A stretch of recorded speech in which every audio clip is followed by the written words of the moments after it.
Est-ce que vous avez déjà entendu la phrase « c'est ton focus qui détermine ton futur ».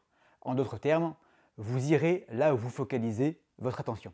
Plein de bon sens a priori, mais je vois quand même un piège.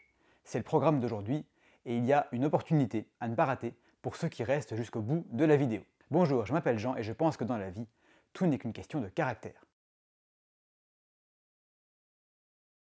Alors, où est ce fameux piège? Ton focus détermine ton futur. Bien sûr, ce à quoi on accorde notre attention va diriger nos pensées, qui influenceront grandement nos résultats dans la vie. Mais on pourrait être tenté de rester les yeux fixés sur notre objectif, d'être trop concentré sur l'arrivée pour voir correctement le chemin sur lequel on marche. Quand on ne regarde pas où on met les pieds, qu'est-ce qui se passe? On finit par tomber. Qu'on se comprenne bien, avoir un objectif, c'est indispensable. Oui, on peut aller super vite, si on ne sait pas où on va, ça ne sert à rien. Ça me rappelle l'histoire de deux amis dans une voiture. Le premier dit à l'autre « On n'est pas perdu là ?» L'autre répond « Si, mais regarde comme ça roule bien. » Donc, un objectif pour savoir où on va, ok. Mais pour ne pas tomber, il faut garder les yeux sur le chemin. Donc, avant de partir, on marque la route sur une carte jusqu'à la destination. Et ensuite, il n'y a plus qu'à suivre le trait. En pratique, ça pourrait être, je sais pas, mon objectif est de doubler mes ventes. Je sais que ça arrivera si je souris davantage et si je cherche à aider mes clients du mieux que je peux. Qu'est-ce qu'il me reste à faire? Sourire et demander en quoi je peux aider. C'est tout. Définir le processus et s'y tenir avec régularité. Pourquoi est-ce que ça ne fonctionne pas de se focaliser sur l'objectif? Il y a plusieurs raisons, mais aujourd'hui j'aimerais évoquer la principale. Nos objectifs sont hors de notre contrôle direct. Le vendeur, il ne signe pas à la place de ses clients. Donc dans l'absolu, il n'a pas le contrôle sur le volume des ventes. Un ou une responsable politique qui annonce vouloir faire baisser le chômage ou la criminalité, le contrôle n'est pas direct non plus. Donc, laissez tomber ce que vous ne pouvez pas contrôler et pensez votre démarche pour qu'elle soit sous votre contrôle direct. Exemple avec mon vendeur de tout à l'heure. Si son objectif c'est d'avoir une promotion et qu'il dit « j'ai qu'à augmenter mes ventes pour l'avoir cette promotion », ça ne marche pas.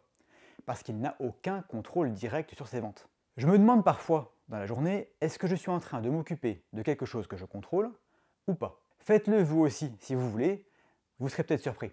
Le défi, c'est de passer plus de temps en contrôle que de temps hors contrôle. Pour illustrer tout ça, je vais prendre mon exemple personnel, parce qu'aujourd'hui, je le trouve particulièrement adapté. Ma mission, c'est d'avoir l'impact positif le plus grand possible sur le monde qui m'entoure. Pour ça, je me suis fixé l'objectif d'augmenter le nombre de personnes inscrites à ma lettre quotidienne. Le résultat, le nombre d'inscrits, il est hors de mon contrôle direct. Je ne peux pas décider à votre place. Vous êtes grand, vous voyez si vous voulez en profiter ou pas. Mais alors, qu'est-ce qui est à mon pouvoir? Comment est-ce que je peux influencer mon résultat à défaut d'avoir le contrôle direct dessus? Le processus. Produire les meilleures vidéos possibles pour que le plus de monde possible entende parler de cette possibilité de recevoir gratuitement du contenu de grande qualité, directement par mail. Si je suis régulier dans cette démarche, alors la chaîne YouTube va grandir et naturellement, certains d'entre vous s'inscriront. Une fois qu'ils auront pu constater que c'est vraiment pratique et efficace, alors ils inviteront peut-être leur connaissance à s'inscrire aussi. Ça, c'est le focus sur la démarche. Je sais que ma démarche m'amènera au résultat, donc je peux oublier le résultat, oublier le nombre d'abonnés et redoubler d'efforts sur le processus qui m'y amènera. Si à la place, je ne regardais que le résultat, j'aurais pu vous le dire 30 fois par vidéo, abonnez-vous. Est-ce que ça fonctionnerait? J'espère que non. En tout cas, c'est pas l'impact que je veux avoir. Bon, j'ai pas réussi à trouver une chute qui finisse par « et ça, c'est une question de caractère ». Pas faute d'avoir cherché pourtant. Mais je fais le choix de le reconnaître devant vous. Et ça, c'est une question de caractère. Vous avez aimé cette vidéo? Et si vous receviez une nouvelle idée comme ça tous les jours, et gratuitement en plus, ce serait génial? On peut dire que vous tombez bien. En cliquant sur le lien juste en dessous de la vidéo et en commentaire épinglé, vous pourrez vous inscrire en quelques secondes à mon contenu exclusif, celui qui n'est pas sur YouTube. Une idée par jour, tous les jours, et gratuitement. Et si en plus vous prenez la peine d'appliquer quelques-unes de ces idées, alors petit à petit votre vie va devenir plus simple et beaucoup plus agréable. Je vous dis à très bientôt.